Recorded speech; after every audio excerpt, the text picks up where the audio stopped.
Hi there guys, I'm Cameron. I haven't made a video in a while, and this is my Tomb Raider review. It seems a lot of games that are coming out in 2013 are making prequels to the stories we know. For example, Gears of War is making a prequel, and now Tomb Raider is also a prequel. So the Lara Croft in this Tomb Raider is not like the Lara Croft in Tomb Raider Underworld and Legends. She is not the quick on her feet killer that will happily kill anyone with a machine gun that gets in her way, or a T-Rex, or whatever Tomb Raider you guys have played. In this one, it is her first ever exploration of an island herself.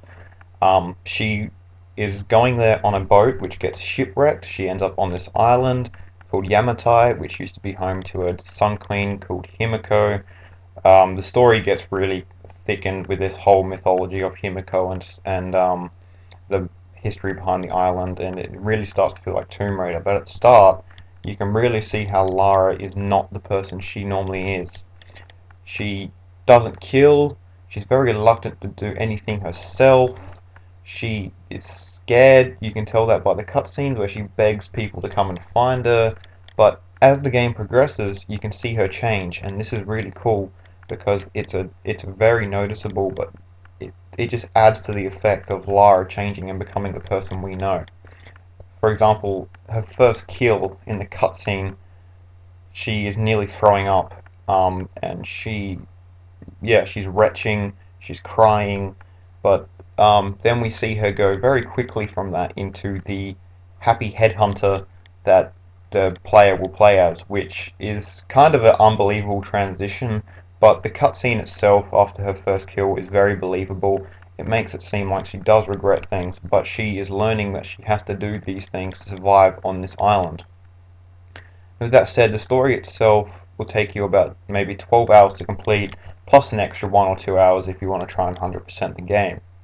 The story, like I've said, it gets darker and darker the more you play into it. So at the start, it just seems like you want to survive, but as you go into it, you have to rescue your friends. You have to find out what's going on with the cult that's on the island. I'm not going to give away any spoilers, but the ending is very, very different to any other Lara Croft ending, Tomb Raider ending. So it was cool. The weapon system in the game is good. You get a bow, which is my personal favorite because it's a silent killing tool. You can get an assault rifle, a pistol, and a shotgun.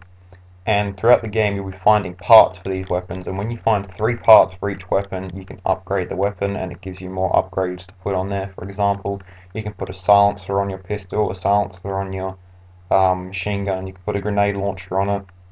So it adds to the effect. There's only like I said, there's only 4 weapons, but you can upgrade them, and then for whatever reason they become a different weapon. So it goes from being like an AK-47 to an M4 assault rifle for finding 3 parts, which is kind of unbelievable. But you know they had to keep it fresh.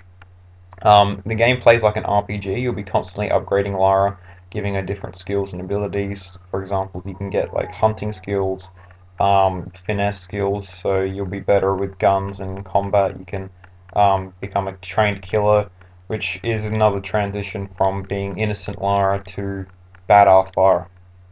The game's presentation is just beautiful, and the game really likes to rub it in your face. Like you'll be climbing a cliff, and the camera will be looking out over the island, and there's hardly any flaws in this game.